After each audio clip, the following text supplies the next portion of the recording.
مفتی صاحب میں آپ کی مشغولیت کا خیال رکھتے ہوئے آپ سے صرف 3 سوال. مفتی صاحب میرا سب سے پہلا سوال یہ ہے کہ گرلس ڈگری کالج سے کیا مقصد ہے؟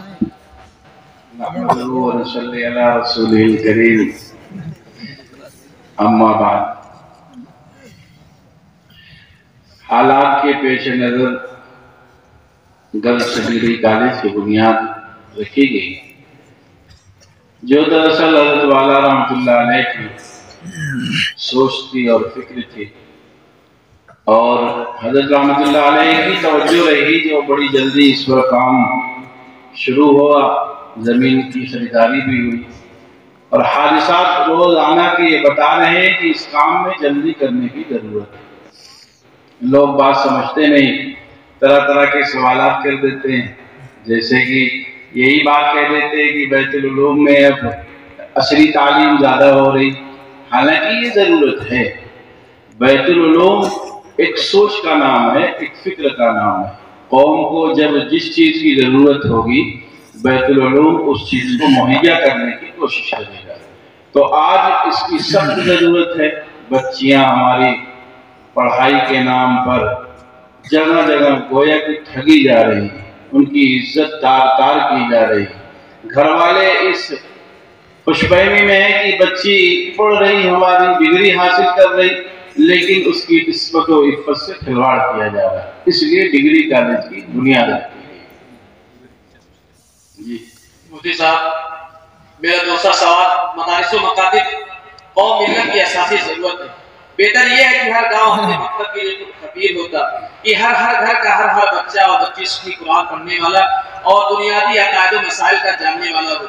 اسی طرح مدارس سے علماء و حفاظ کی اتنی تعداد قوم کو مل جائے کہ خدمت دین کے لیے افراد کی کمی نہ ہو. مگر دیکھا یہ جا رہا ہے کہ دونوں کا نظام ہے اور مکتب و مدارس اپنی مشن میں ناکام ثابت ہو رہے. کیا کہتے ہیں؟ اس کے ناکام ہونے کی ایک وجہ سب سے بڑی یہ ہے کہ ہمارے مدارس اور مکاتب آپسی جو ہے سیاست کا اکھاڑا بن گیا، سازش ہو گئی. لوگ اسی میں اپنی طاقت و قوت جو ہے آزما رہے. اس کی وجہ سے ہمارے مکاتب اور ہماری مدارس میں کام نہیں ہو پا رہا. ہر گاؤں میں سیاست ہو گئی. مکتب مل کر چلانے کی چیز تھی، وہاں پر سب لوگ اپنی طاقت اور قوت دکھانے میں لگ گئے. ہر خاندان کا شخص اور فرد یہ چاہتا ہے کہ میری ہی بات یہاں مانی جائے. اس کا نقصان یہ ہوا کہ مکتب بند ہو گئے. بڑے بڑے گاؤں جہاں پر خوشحال لوگ رہتے ہیں، آپ جائیے گا تو معلوم کریے گا کہ وہاں مکتب نہیں چل رہا، مدرس کی تنخواہ نہیں ہو پا رہی. تو جب تک فکر نہیں پیدا ہوگی، جب تک اندر سے تڑپ نہیں پیدا ہوگی، تب تک یہ نظام درست اور اچھا نہیں ہو پائے.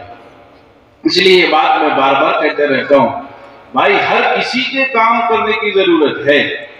ہر گاؤں میں اس کی فکر کی ضرورت ہے، اور گاؤں کے لوگ جب تیار ہوں گے، بنیادی وہاں پر اگر ضرورت پوری کر لی گئی تو آگے کی تعلیم کا سلسلہ جاری رکھا جا سکتا ہے. لیکن مکتب کو بھی بند کر دیا گیا اور مکتب کے نام پر سیاست کرنا شروع کر دیا. ایسے ہی وہ مدرسے جس میں گاؤں کے لوگ دخیل ہوئے، وہ مدرسے بھی بند ہونے کے دہانے پہ آ گئے. اس لیے میں یہ بات تمام مکتب اور مدرسے والوں سے کہنا چاہتا ہوں کہ وہاں پر سیاست نہ کر کے خدمت کا جذبہ رکھیں، اور جہاں تک ہو سکے سیاست کو مدرسوں سے اور مکتبوں سے دور رکھیں. حضرت آپ سے ایک آخری اور ایک سوال کہ آپ اتنی زیادہ بسیں اور گاڑیاں کیوں چلائیں؟ سننے میں آیا کہ آپ میڈیکل کالج کھولنے کا بھی ارادہ رکھتے ہیں. آپ کے پروگرام بہت بڑے بڑے ہیں، یہ سب کہاں سے آپ پورا کریں؟ کیا اس بات کا خطرہ نہیں ہے کہ عربی تعلیم متاثر ہو جائے گی کیونکہ لوگ کمپیوٹر اور انگریزی تعلیم کی طرف زیادہ مائل ہوں گے؟ آپ کے اندر اتنی عظیم اور انقلابی جذبات. یہ آپ کا سوال جو ہے اس پہ کئی چیزیں ہیں. ایک سب سے اہم چیز پہلی تو یہ ہے کہ بس کیوں چلائی گئی. بس اس لیے چلائی گئی کہ جو بچے ہمارے کانوینٹ میں جا رہے تھے، جو ہمارے بچے اسکول اور کالجز میں جا رہے تھے، جہاں ان کے دین پر حملہ ہو رہا تھا.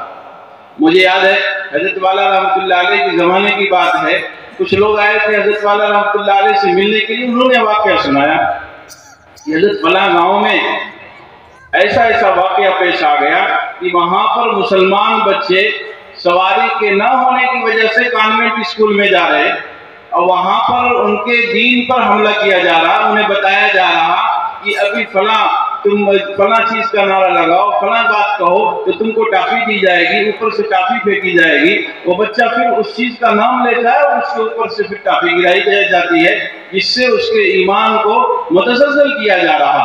حضرت والا رحمۃ اللہ علیہ نے اسی بات کو فرمایا تھا کہ بس چلانا بہت اہم وقت کی ضرورت ہے، اور پھر آپ نے دیکھا 1 سے 2 بس اور 2 سے کئی بسیں الحمدللہ ہو گئی، مجھ کو لگتا ہے 20 کے قریب بسیں ہوں گی۔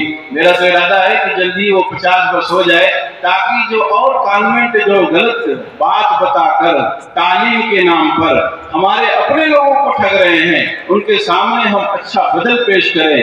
ہم نے بدل پیش نہیں کیا، صرف لوگوں کو تعلیم سے منع کیا، اس کی وجہ سے لوگ اس کی طرف جب بڑھے تو دین ان کا گھر سے چلا گیا۔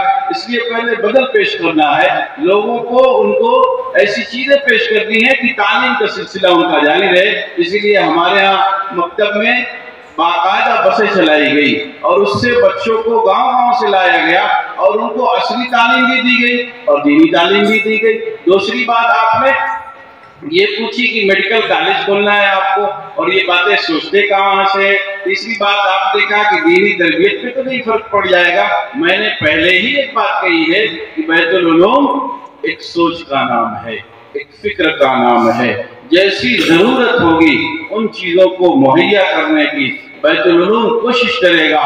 ابھی ضرورت اس کی تھی، اس کا مطلب یہ نہیں ہے کہ اس کی اصل چیزوں میں کہیں سے تبدیلی آئے گی۔ یہ نظام تو یوں ہی چلتا رہے گا۔ ہاں اس کی ونگ بنے گی، الگ الگ حصص بنیں گے، کہیں سے آپ کو میڈیکل کالج دکھے گا، کہیں سے آپ کو گرلز کالج دکھے گا، کہیں سے آپ کو ہاسپٹل دکھے گا، کہیں سے بچوں کے لیے نرسری اسکول اور کالج دکھیں گے، کہیں پر آپ کو باقاعدہ بچیوں کو نرس بنانے کے کورسز دکھیں گے۔ آئندہ سب چیزیں انشاءاللہ اللہ نے چاہا تو آسانی سے ہو جائے گی۔ بس آپ یہ سوچئے کہ ضرورت کس چیز کی ہے۔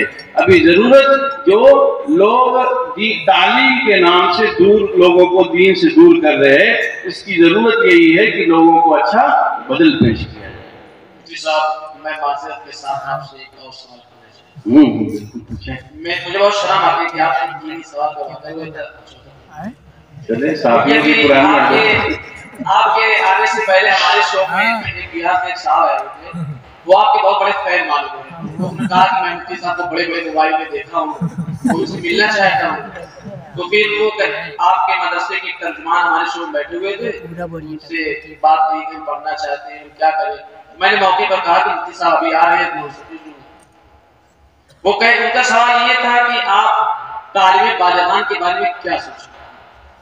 تعلیم بالغاں تو ہمارے یہاں بہت دنوں سے جاری ہے۔ ہمارے نظام حضرت والا شاہ عبدالعال الحق صاحب مردوی نور اللہ مرقدہ کے زمانے سے جاری ہے۔ حضرت والا رحمۃ اللہ علیہ کے یہاں بھی باقاعدہ بڑے لوگوں کو قرآن سکھایا جاتا تھا، پڑھایا جاتا تھا وہاں پر۔ بعد میں حضرت والا رحمۃ اللہ علیہ نے خانقاہ میں بھی اس نظام کو بنایا، وہاں پر ہر عمر کے لوگ آپ کو ملیں گے جو قرآن سیکھ رہے ہوں گے، باقاعدہ نورانی تعالیٰ پڑھ رہے ہوں گے، ان کے لیے باقاعدہ نظام بنا ہوا ہے۔